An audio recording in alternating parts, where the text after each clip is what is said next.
You know, Andy Burnham, among Labour Party members, Yeah. is the most popular of the candidates. He can't run.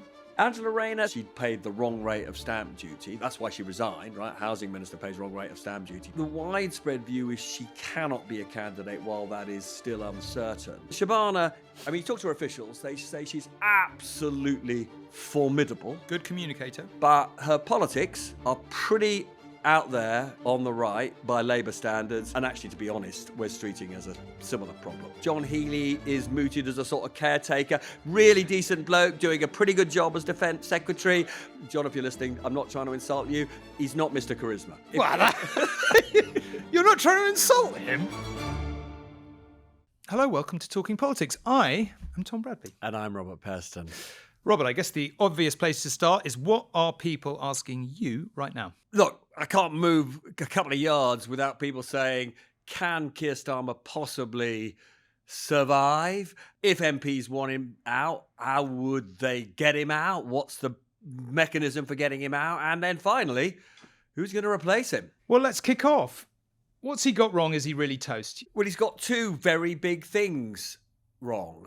One, which is dominating everything at the moment, was the appointment of Peter Mandelson to the, arguably the, second, third most important job within the government, which is to be ambassador in Washington at a time when we have the most consequential American president, certainly in the post-war years, arguably, appointing a man who, by his own admission, the Prime Minister knew, case of Mandelson, had continued a relationship with the convicted paedophile billionaire Jeffrey Epstein, even after it was, well, he'd been put in prison for soliciting prostitution by a minor, right? So Starmer knows this, still appoints him. That's, why he's been fighting for his job.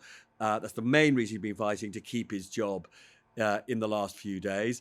But the second enormous thing that he got wrong was actually captured by his health secretary in those texts that the health secretary released just the other day, texts to and from Peter Mandelson. This is man Wes Streeting, who everybody knows wants to be leader of the Labour Party, and he published these texts to sort of, he hoped to sort of clear the air in terms of how close he was to Mandelson.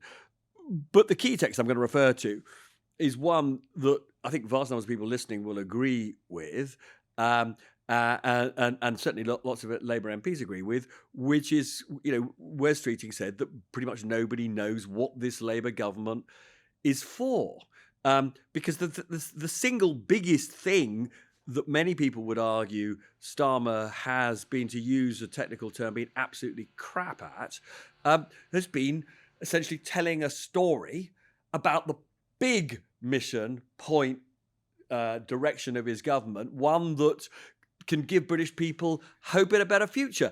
They've done lots of things that the Prime Minister thinks are good for the country or will be popular with some groups of people, but they don't fit together as a sort of coherent narrative about the Britain that he wants to build. And storytelling, he has actually said that he doesn't like doing the so-called vision thing. But I'm afraid if you want to be a successful political leader, particularly in today's world, if you can't tell a story, you are toast. I agree with all that. And as we've recorded on this podcast over the course of the last year, he's a very bad communicator. He didn't seem to have a clue with what he really wanted to do when he became Prime Minister.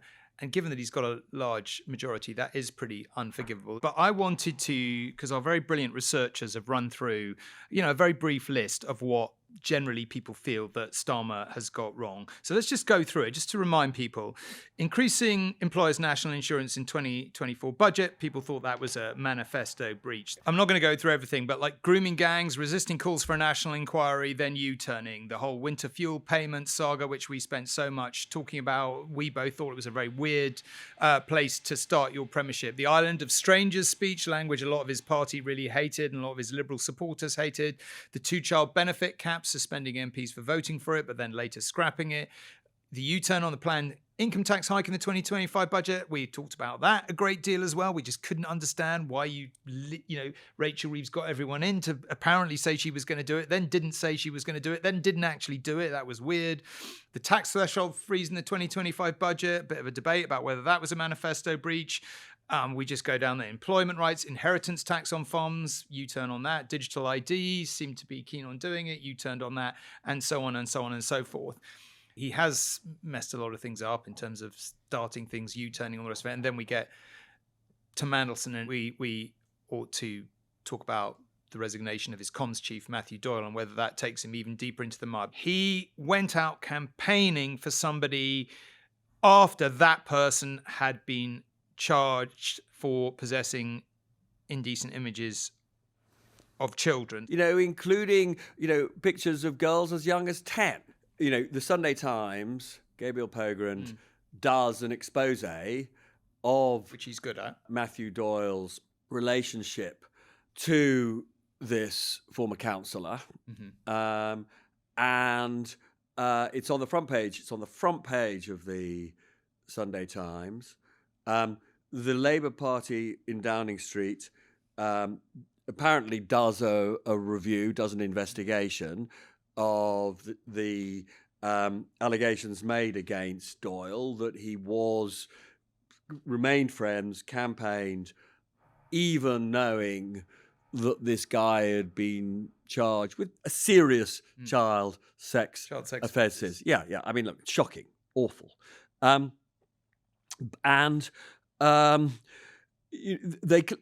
clear him to the extent that they subsequently give him a peerage, right? That is incomprehensible. It is literally incomprehensible. I mean, Doyle put out some statement saying he believed, his friends, his friend claimed that it was somehow a stitch-up or something, and he sort of believed it. Who cares, right? Who cares? I mean, at the very least, you wouldn't go out campaigning for him, surely, until you knew better. Honestly, to have made the mistake over the reason this is so damaging for the Prime Minister is to have made the mistake over Mandelson. Most, so many people think that is just utterly unforgivable anyway, right? Yeah. But then to see it replicated in this case, the leader of the Liberal Democrats, Ed Davey, who frankly normally quite often tries to give the Prime Minister the benefit of the doubt, right?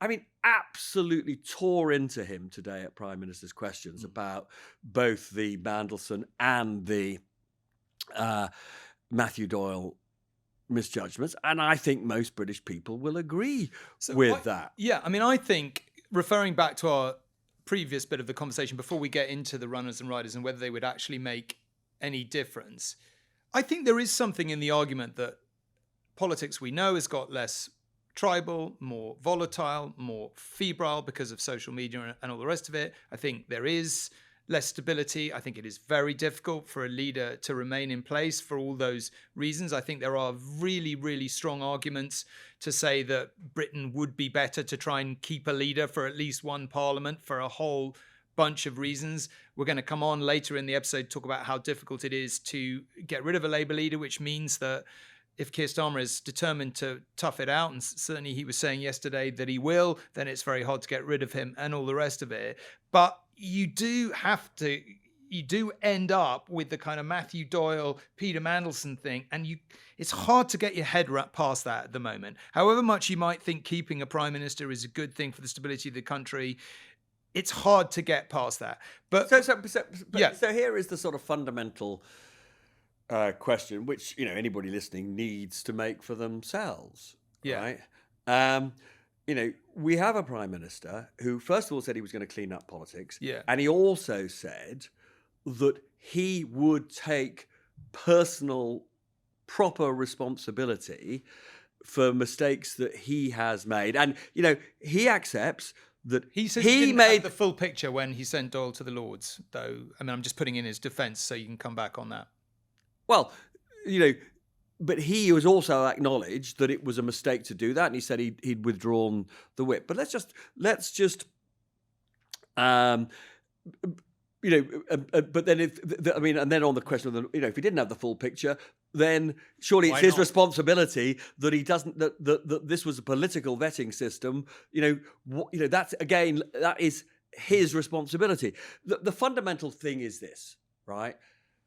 Yes, as a nation, we want more stability in government, but we also want leaders who we trust, who make the right ethical judgment calls. And so the question for people is, he said, these were the Prime Minister's words in the House of Commons today, "I have taken responsibility, I have said sorry," right? That's what he said. And I think the question for everybody is saying sorry taking enough responsibility? That's the question, right? Well, also, I think the broader point in a way is we as the public have to accept Prime Ministers make mistakes, and if they apologise, you can't sack a Prime Minister every time they make a mistake. That would make government impossible. I think the question is, is this mistake so big that you don't really that's enough? What do you think? Well, what do you think? I think these mistakes are really bad, and I don't know they are survivable. I mean, I hold to the view, as I think you've seen me say many times before, that the chaos in politics is bad, that people were really hacked off with the Tories, that people just yearn for a bit of stability. But these are bad, actually.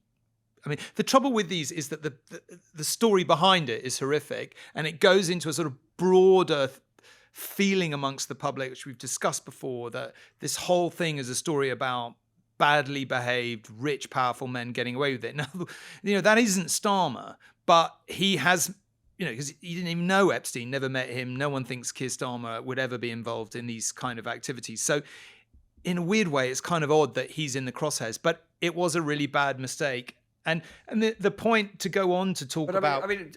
Just to point it down, just very simply. I thought Ed Davey sort of characterised it pretty astutely, right? So he basically characterised in the House of Commons Doyle and Mandelson as paedophile enablers, right? And he is basically saying that the Prime Minister endorsed paedophile enablers, right? Now, most people would say, it is a moral absolute that you do absolutely nothing to enable child sex criminals. And if, you have an opportunity to employ or not employ or promote or not promote somebody who appears to have turned a blind eye to the behaviour of a paedophile, that the answer is absolutely straightforwardly simple. It doesn't require more than a millisecond's thought. Right? That you just don't hire those people or you don't put them in the House of Lords. You think that it's a moral absolute? Obviously, I would agree with it's a moral absolute. I would bet 99.9% of people listening to this would agree with. And that's why this is cutting through, like Partygate cut through. That's why people are so angry. I think it makes it very hard to get beyond. Do you think there's anything in the argument that it's just impossible to have stability in the British political system right now? This government should be in a different place from the previous government. First of all, this is an absolutely astonishing majority. And there again is it's a real question mark about Starmer's leadership, that despite the fact he's got this second biggest Labour majority ever, right? Why can't he essentially just do what he wants and push through coherent reforms and coherent legislation? And why is he regularly bullied by his backbenchers to change course? And whether any of that is now gonna change. But there is another really important point that you alluded to, which I think does go to the heart of everything, really, which is in a sense continuity at the top, essentially, having a single prime minister during a parliament, in this case Starmer, is that more valuable to the country, even if he's not the absolutely perfect prime minister? Is it more important to have that than go through the inevitable chaos that will follow and disillusionment among some parts of the electorate that will follow, as and when you go through the really painful process of trying to get a prime minister out? And this is the big question for all Labour MPs. There's no question the Tory party was really damaged by the sheer turnover of ministers and prime ministers. And for the Labour Party, there may be an argument that says stability at the top is really important if they've got any chance of survival. And maybe for the country, it's important to have that continuity. I mean, funnily enough, I was talking to an influential, senior person within one of the big investment banks today, who says that every single day she has to look at bond markets through the prism of, are we about to go through the kind of instability about who's going to be prime minister, who's going to be chancellor, which is going to lead to very significant movements in the price of UK government debt, with, in effect, the interest rates that both government and all of us pay going up and down. And she just basically says this instability in politics is actually having an immediate markets, and therefore because of that markets being translated into interest rates, economic impact on all of us. So there, the instability has a real world practical negative. Okay, well, I mentioned that I'd been looking at polling data and focus group. You will have been doing that too on a continuous, ongoing basis. My God, people are disillusioned. I mean, they're really angry. They can't stand Keir Starmer. They think the Labour Party is irrecoverable with Keir Starmer or without Keir Starmer. They don't think the Tories have any relevance at all because they're done with them. They don't really like reform. They're a lot of them saying they're thinking about reform, which is why it's so high in the polls. They're yet to be convinced that reform would form a sort of reasonable, competent government. Reform may get over that hurdle, but that's where they are. We did a report from the upcoming by-election yesterday, and we heard some voices that I think capture that sense pretty well. So let's just listen to some of them. Mandelson, he should never have entertained him. Everyone else knew what he was up to. He's supposed to be a barrister. He's not very clever, is he? I voted Labour my entire adult life. Always Labour. And this is the only time I'm absolutely disgusted to have ever voted for Labour. It's never going to happen again. And is that because of the leadership, or is it other things? It's not so much the leadership. While they're all infighting amongst themselves, who governs the country? Who's actually in charge? Because at the moment, there's nobody in charge. In my dad's time, Labour meant Labour. They used to be for the people. They're not for the people anymore, they're for themselves. Well, there we are. Some very, very disillusioned people, probably representative of disillusioned people all over the country. Now, we've talked a lot about some of the leading. We both think Angela Rayner's a charismatic and entertaining politician, further to the left than Keir Starmer. Wes Streeting, obviously very ambitious. We've talked about him a lot. We haven't talked about Ed Miliband. Who else do you want to, Shabana Mahmood, who else do you want to put in there? What's your own sense? I'm yet to be convinced that any of them would really make any difference to Labour's standing, but what do you reckon? Well, one of the reasons, just to be, before we get on to that Starmer is still there, is that none of the potential candidates, potential leaders, have yet set out a compelling stall for how they would govern differently from Starmer, more effectively than Starmer.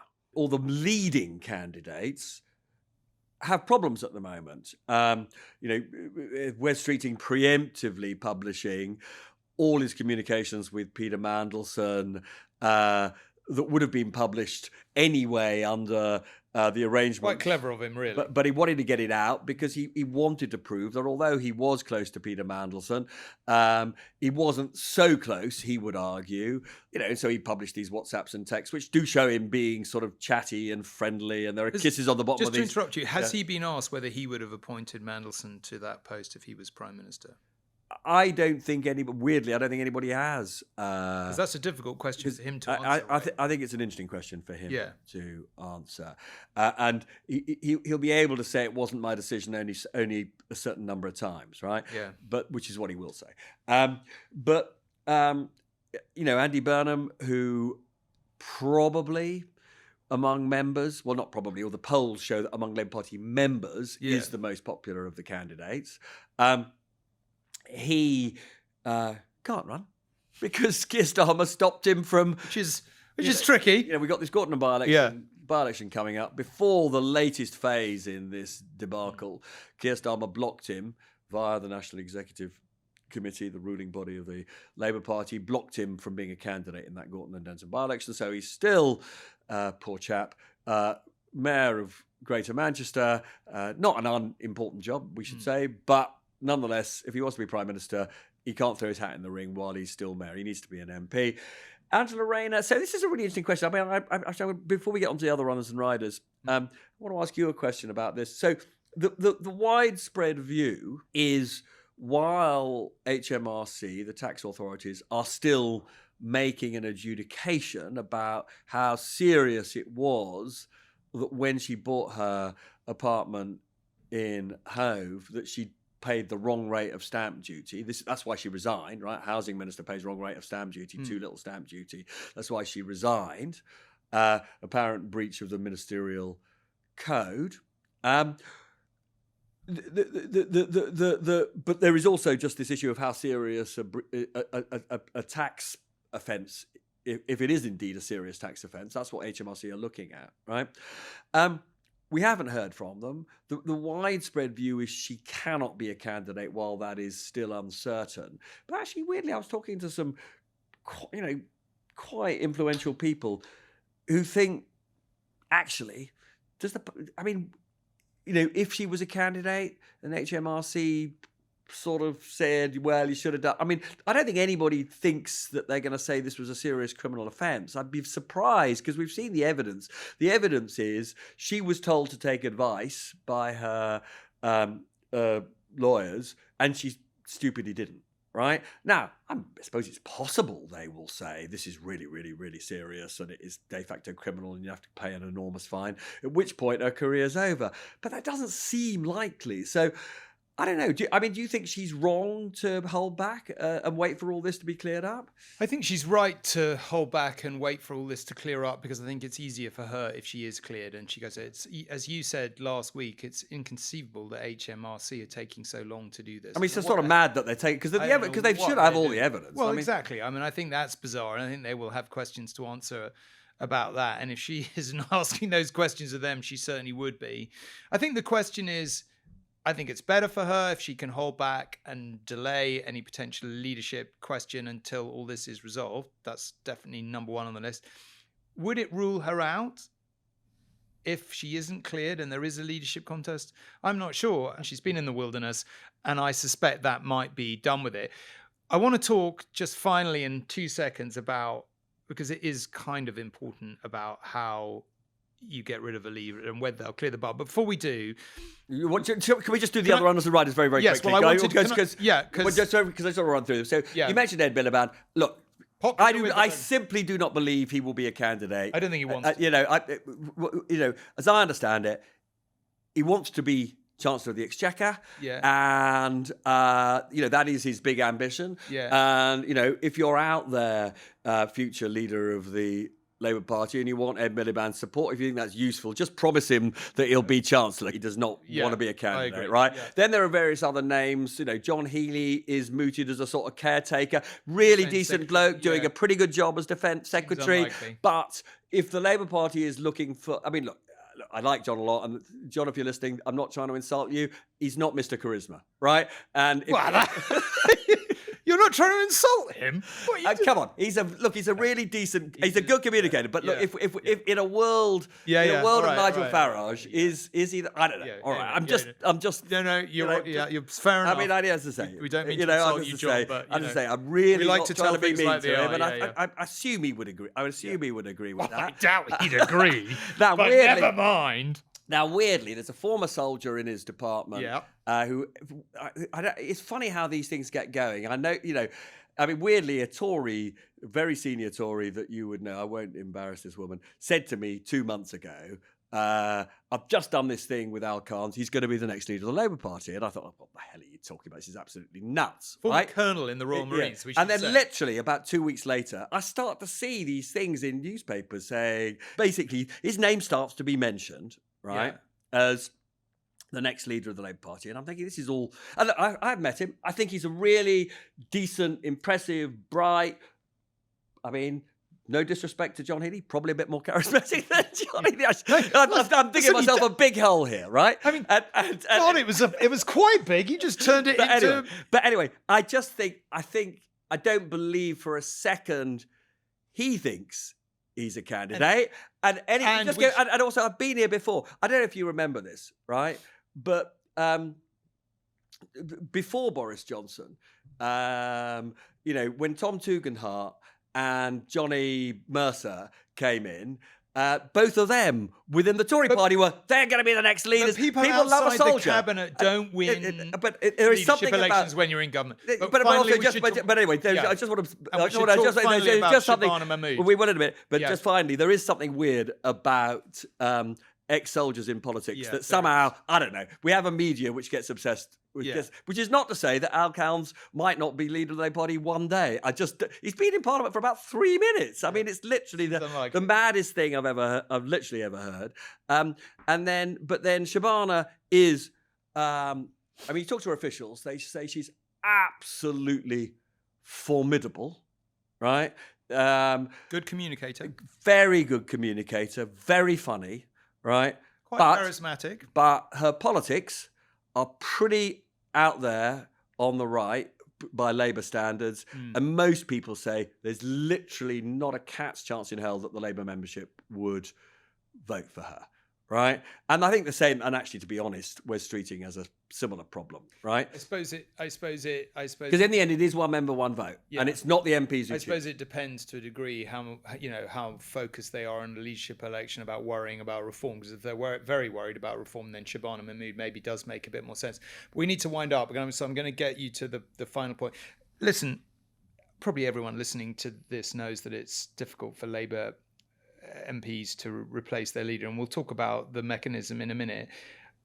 I would say, stepping away from the mechanics of it, if you got a mass cabinet resignation, Keir Starmer would not probably survive that as leader. I think if there are some cabinet resignations and there's a coup like the Jeff Hoon coup or the James Purnell resignation back in the Brown days that gets a bit more steam behind it, and let me just finish before we get to that. Right. So I think if you get a lot of, but I just, when I think through the cabinet and you think through the Hilary Benns and the Douglas Alexander, are these people going to walk out of a cabinet and that's, I don't know. The answer is absolutely not. Look, we saw Anas Sarwar stick his neck out only a couple of days ago saying he's got to go. Nobody, in fact, the reverse happened. When Anas Sarwar stands up and says he's got to go, pretty much every member of the cabinet, puts on X, puts on social media, comes out and does interviews saying, Keir is our person. We're standing by him. So I think the chances of that kind of,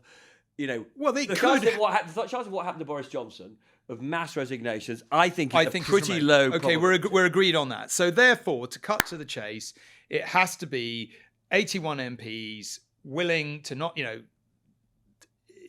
the process begins. They indicate they want to nominate someone else. Keir Starmer says, I'm going to stand, because I think we probably both agree that he wouldn't back down. All his friends say to me, there is no way he is simply going quietly. So Labour MPs have got to get 81 MPs, because Starmer changed the rules post-Corbyn to try and keep out the hard left. So just to explain, so they understand, before the Starmer reforms, in order to start the process of unseating a prime minister, you had to get 10% of MPs to sign a letter saying they're backing an alternative candidate, right? Now you have to get 20%, which is of 81 of MPs, and it's so right now it's quite a lot. It's quite. I mean, because there are so many Labour MPs, 81 is a large number of MPs who have to have two views. They have to think Starmer is doing enormous damage, has to go, and they've got to rally behind a single candidate, right?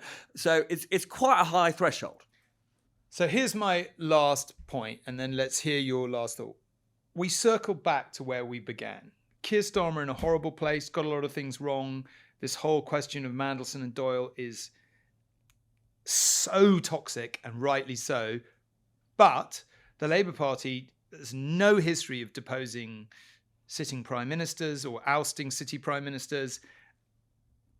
And the rules mean that more than 81 MPs would have to come out in support of another candidate against a sitting prime minister. I feel that's possible, but I just struggle in my bones to think that that's ever going to happen. Final word to you.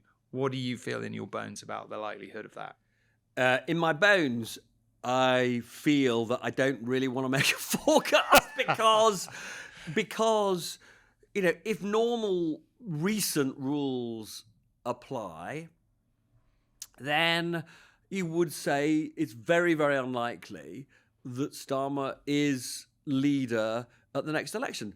But I'm not going to make the counter argument.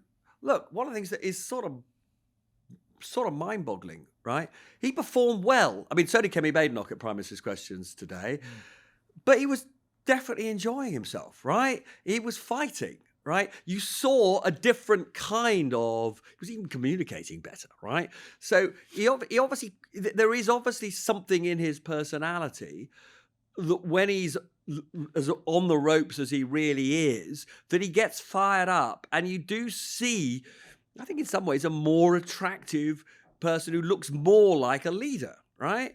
Now, who knows, okay, whether this can be, this punchier, slightly more compelling individual can be sustained in the coming weeks. And who knows, how the party will respond if they lose the coming by-election in Gorton and Denton.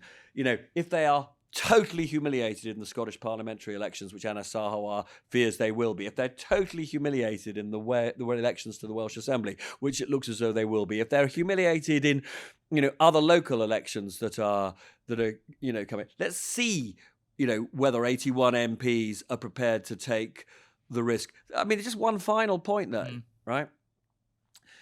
Let's just say that he doesn't stand down. Let's just say 81 MPs, come behind. I don't know which, one of the candidates, right? And then it goes to a runoff of members, affiliates, members of trade unions, and all the rest of it. Because I think it's not far off 1 million people for various reasons have the right to vote. The polling indicates right now that of the majority of people in the country, the poll said, think he should go, but not a majority of Labour supporters. So it is also plausible, as happened with John Major in a different. If you remember, John Major was challenged, he won. Okay. Right, and so I mean, it is plausible that we could see a challenge. He fights and he wins. It's possible. We have all this ahead of us. That's it for now. See you next week. So it's goodbye from me, and it's goodbye from me.